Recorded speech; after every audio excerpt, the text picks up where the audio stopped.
अब यहां किसी ने सवाल लिखा है, माइंडफुल मेडिटेशन का क्या मतलब होता है और ये कैसे होता है। यानी आपने सिर्फ माइंड की बात की है, हम कहते हैं जी डीएनए को चेंज कर देता है सुमरण तो। और डीएनए अगर पावरफुल होगा तो नेचुरली क्या माइंड, क्या ब्लड सेल सब मजबूत होते चले जाएंगे, हर चीज मजबूत होती चली जाएगी। पर वो मेडिटेशन होता कैसे है? कई तरीके हैं। एक तो आलती पालती मार के बैठना, आसान आसन, इसे ध्यान में कहते हैं। ज्यादातर माता बहनें पालथी मारे बैठे, पलाथी मार के बैठना, ये आलती पालती, बच्चे भी बैठे हैं। इससे क्या होता है, हम खाना भी इंडियन कल्चर में ऐसा खाते थे। मेडिटेशन की बात करते हैं लेकिन आपको खाने की भी बताते हैं। हम खाना ऐसे खाया करते थे पुरातन समय में, पालथी मार के आगे ऐसी कोई फट्टी रख लेते थे, या राजस्थान साइड में या कोई अच्छा सा कपड़ा। इसकी वजह क्या थी? ये जो पालथी है ना, पालथी से क्या होता है, जो हमारा ऑक्सीजन लेवल है, एज ए साइंटिफिक तरीका, पहले आपको वो बता रहे हैं क्योंकि हम नॉन मेडिकल के स्टूडेंट रहे हैं और विज्ञान को बहुत मानते हैं, पर बेचारी विज्ञान बहुत छोटी है, धर्म विज्ञान का महासमुंदर है, क्योंकि हमारा विज्ञान में बेइंतहा रुचि। तो होता क्या है, जैसे ही हम आलती पालती मारते हैं हमारा ऑक्सीजन लेवल नीचे से, क्योंकि ऐसा करने से ब्लॉक हो जाता है, मतलब कम हो जाता है ऑक्सीजन लेवल, और रह जाता है कहां, ऊपर की साइड, ये नाभि से लेके ये वाली साइड ऊपर। और खाना कहां आता है, खाने के बाद इधर ही आता है। और ऑक्सीजन क्या करती है, आपका हाजमा दुरुस्त कर देती है। ज्यादा ऑक्सीजन जब यहां घूमती है तो खाना दुरुस्त होगा, बहुत सारी गैस या बीमारियां ऐसी उनसे बच जाते हैं। अब आगे बात मेडिटेशन की, ये तो खाने का, कि हमारी विधि कोई भी पुरानी खराब नहीं थी, खराब तो कर दी विदेशी कल्चर ने। ऐसी ऐसी टाइट पैंटे पहने बैठे हैं बच्चे, उनसे पालती नहीं बज रही, बज गई तो नीचे से चर्र की आवाज कब आ जाए क्या पता। तो मेडिटेशन जब करते हो आप, तो मेडिटेशन के टाइम होता क्या है, ऐसा बैठने से बिल्कुल सीधे, वैसे नहीं बैठ सकते। तो ये देखो जो बुजुर्ग हैं, या और ये हमने भी तो बना रखा है चौकी। अरे कभी ऐसा भी टाइम होता होगा, शराब एक बोतल पे भी 500 से लेके 1000, 1500, 2000 तक लगा देते होंगे आप। क्या इतना सी चौकी सी नहीं बना सकते क्या? ऐसी बनाओ, सोफे में तो धस जाओगे। ये तुम्हारे वाली थोड़ी पीछे से स्ट्रांग है, इसके अंदर धसते नहीं, नीचे से हल्की सी नरम है। तो इसमें ऐसे पालथी मारो, बैक सपोर्ट हो गई, पालथी भी लग गई, और अपना ध्यान यहां, यहां एक दरवाजा है, जैसे हमारे, आपको लगता है बॉडी का कुछ भी बाहर नहीं, नहीं, 9 दरवाजे, 2 कान, 2 आंख, 2 नाक, 1 मुंह और 2 इंद्रियां, जो ये 9 दरवाजे खुले हैं बाहर की तरफ, जो बॉडी के अंदर जाते हैं। तो ऐसे एक यहां 10वां है जो दिखता नहीं है, पर यहां ध्यान देके ऐसे पालथी मार के, अगर वो जो इन्होंने कहा माइंडफुल मेडिटेशन, या डीएनए को चेंज करना चाहते हैं आप, तो ऐसा बैठने के बाद कमरे में अगर अंधेरा हो तो नंबर 1, नहीं कोई बात नहीं, लाइट जलने दो, आपका आंखें बंद हैं, पींट कर लो, और डिम लाइट, 0 वाट कहा करते थे, अब तो पता नहीं वो आता है कि नहीं। हम तो एक बैटरी के बल्ब भी जलाया करते थे बिजली से, हमारे कमरे में वो इतनी लाइट होती थी, बिजली का एक जो बैटरी का बल्ब होता है उस जैसा बल्ब, 0 से भी मतलब माइनस में ही था सौदा।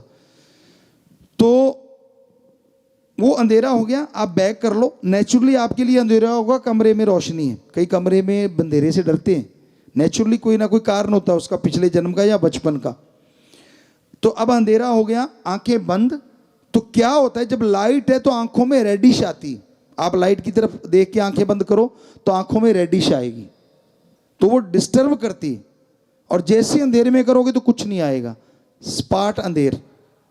फिर ध्यान यहां और मेडिटेशन करो, इससे वो डीएनए तक असर करता है और माइंड में वो आत्मिक शक्ति आती है जिससे आत्म बल आता है, विल पावर आती है, सोल पावर आती है जिससे विल पावर या आत्म बल बढ़ता है।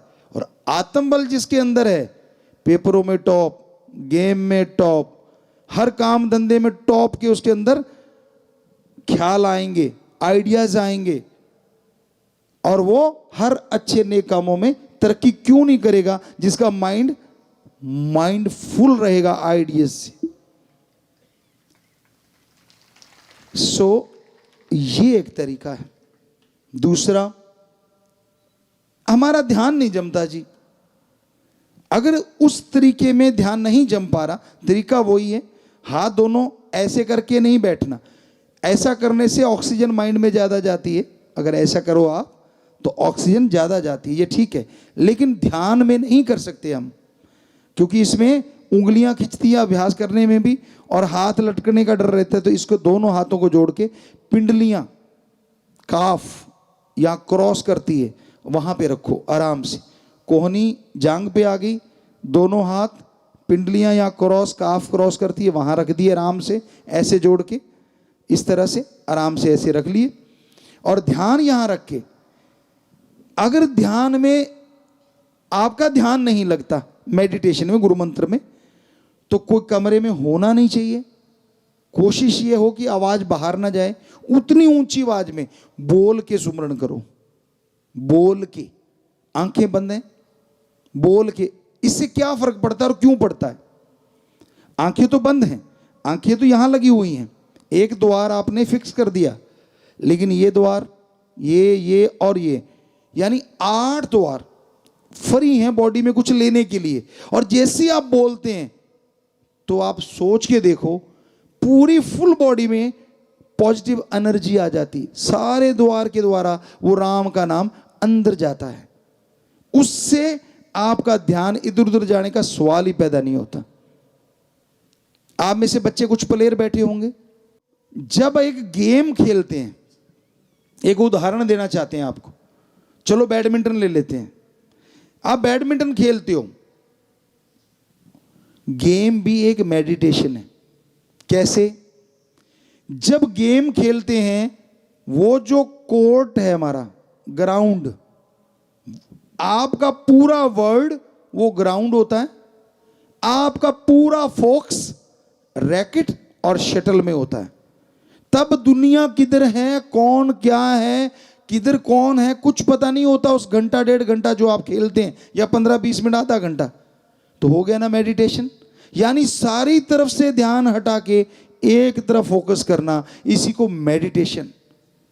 पर यह है method of meditation, prayer of God, God के लिए प्रैक्टिकली मेथड ऑफ मेडिटेशन। तो जैसे वो गेम के टाइम एक मेडिटेशन हो गया, माइंड कहीं भी नहीं जा रहा, पर शटल और रैकेट में और सामने वाले खिलाड़ियों में कि वो क्या कर रहा है, क्या करेगा, उस ग्राउंड के अंदर आपकी पूरी दुनिया सिमट जाती है। और बंद होते ही पूरी फिर से काम शुरू हो जाता है, घर में, परिवार में, इधर उधर। तो बोलेंगे ना जब आप, तो आपके जितने भी द्वार हैं उनके द्वारा भी आपकी फुल बॉडी को एक एनर्जी प्रकट होती है, ताकि आपके यहां पहुंचने में आपको मदद मिले। आपका ध्यान जमने लग जाएगा। जब एक बार जमने लग गया, फिर ऊंचा नहीं बोलना। कारण कि जब हम ख्यालों से, विचारों से बोलते हैं, ध्यान तो जमने लग गया, फिर क्या होता है, सिर्फ माइंड में सर्कुलेट होता है वो बहुत जोर से, बाकी तरफ से सुनना हो जाता है शरीर, ध्यान ही नहीं रहता। शरीर में ध्यान नहीं जाना चाहिए, इसलिए सिर्फ यही ध्यान। तो फिर वो ख्यालों से या जीभा से करेंगे तो यहां ध्यान जल्दी जमेगा, और उसको कहते हैं वो मेडिटेशन जो डीएनए या सोल पावर, आत्मिक शक्ति को जागृत करता है, जिससे आत्मबल, विल पावर आता है। कंटिन्यू करने से यहीं से आत्मा उड़ारी भरती है अंदर ही अंदर, और परमात्मा तक ले जाती है, अगर आप और प्रैक्टिस करेंगे तो। और परमात्मा से बड़ी कोई शक्ति नहीं है, वो एक है। ये एक धरती है, एक जगह जीवन है, पर हमने एहसास किया, हमारे महापुरुषों के पवित्र ग्रंथों में लिखा, सैकड़ों जगह जिंदगी है वो 100% सच है। उन्होंने कुछ भी झूठ नहीं लिखा, हमने एहसास किया, उसका अनुभव किया। आदमी के अंदर आत्मबल जब जागता है ना, विल पावर आती है, तो वो उसका फोकस इतना जबरदस्त हो जाता है, पढ़ने में, गेम में आप लगाओगे तो जल्दी से आपके अंदर कैच होंगी वो चीजें। तो इसलिए भाई ये चीज अभी पूछी गई, दोनों बातों पे हमने आपको बताया कि कैसे अपने आप को फोकस करना है, किस तरह से फोकस किया जा सकता है, और कितनी हाई स्पीड कैमरों की होती है। लेकिन आंखों की स्पीड देखिए आप, कैमरा चलाते हैं हम, कुदरत की अगर बात करें, कैमरा चलाते हैं, लेंस बदलने पड़ते हैं।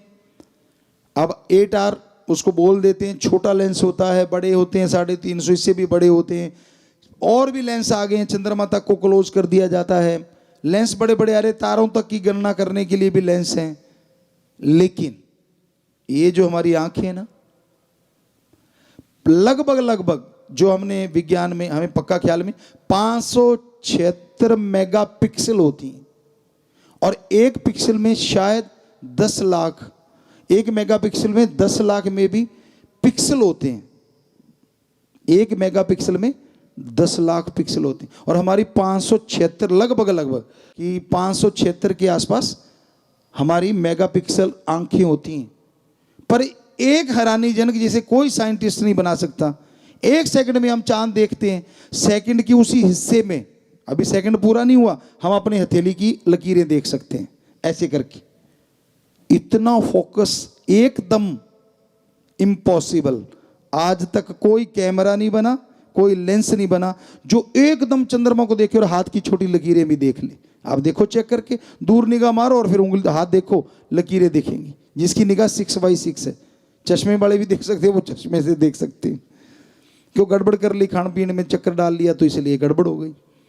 पर ये 100% सच है, कोई कैमरा आज तक वर्ल्ड का ना तो बना और ना कभी बनेगा, क्योंकि इतिहास में कभी ऐसा हुआ ही नहीं। तो हमारी ये आंखें हैं ना गजब। इसलिए वो पिक्सल की हम आपको बात सुना रहे थे, फ्रेम की, कि क्या गजब हैं हम, और वो कैसा होगा, उस हर फ्रेम की वो खबर रखता है ना कमाल की बात। एक है खरबों लोगों को सृष्टि अगर जोड़ दें तो पता नहीं, शंख पद्म नील, एक संख्या आज के बच्चों को तो पता ही नहीं होगा, हिंदी भाषा में ये सिखाया जाता था। कहने का मतलब वहां तक भी अगर आपके बन जाएंगे ना 1 सेकंड में पिक्सल, वो तब भी खबर रखेगा। दूसरी बात, अगर इतनी सृष्टि है और वो फिर भी सबकी खबर रखता है एक होते हुए भी, तो वो कैसा है यार, देखने की इच्छा नहीं होती। क्या क्या सिस्टम है उसके पास, थोड़ा सा कैमरे में सिस्टम फिट कर दिया, बटन में कुछ लगा लिया, पेन में बना लिया, पता नहीं क्या क्या, और सोचता पता नहीं क्या कर दिया। अरे जो मर्जी बना लो, आप एक आंख बना के दिखा दो जो इतनी जल्दी फोकस करती हो। बाकी शरीर की बात छोड़ो, आप एक ऐसा लेंस बना के दिखाओ, में है तो हम चैलेंज करते दिखाओ कहाँ है। 1 सेकंड के उसी हिस्से में चंद्रमा देखेगा और उसी हिस्से में ये लकीरें देख लेता है। मतलब क्या गजब का ऑटो फोकस है। इतनी देर तो आपका हाथ ही नहीं चलेगा, सेकंड तो हाथ ही लगा देगा लाने में, तो फिर भी वो सबकी खबर रखता है। तो उस तक जाया जा सकता है इस मेडिटेशन से, ये है उसकी कुंजी। पहले जब हम पढ़ा करते थे ना, कई बच्चे कुंजी लाते थे, हम लोग उसको अच्छा नहीं समझा करते थे, बुरा ना मनाना, आजकल कोई और नाम हो गया होगा। यानी एक किताब के क्वेश्चनों की कुंजी, उसे कुंजी बोलते थे हिंदी में, कि वो जितने क्वेश्चन हैं वो क्वेश्चन होते थे, उसके नीचे आंसर होते थे। बजाय किताब पढ़ने के वो पढ़ लो, इस चैप्टर के ये क्वेश्चन बनते हैं, इसके ये बनते हैं, उसको कुंजी कहते थे। तो जो वो लाता था तो बड़ा अजीब लगता था यार ये। और ट्यूशन वाले को तो बुरा ना मनाना, बच्चों पढ़ो आप ट्यूशन, हम तो ट्यूटर कह के थोड़ा सा मजाक उड़ाया करते थे कि यार ये तो कुछ बात नहीं बनी है, अपना माइंड तो यूज़ करता ही नहीं। और टीचर भी तब, आज भी अच्छे हैं, हम नहीं कहते कि बुरे हैं, बहुत ही बढ़िया, इतनी इतनी मेरिट आना गजब है।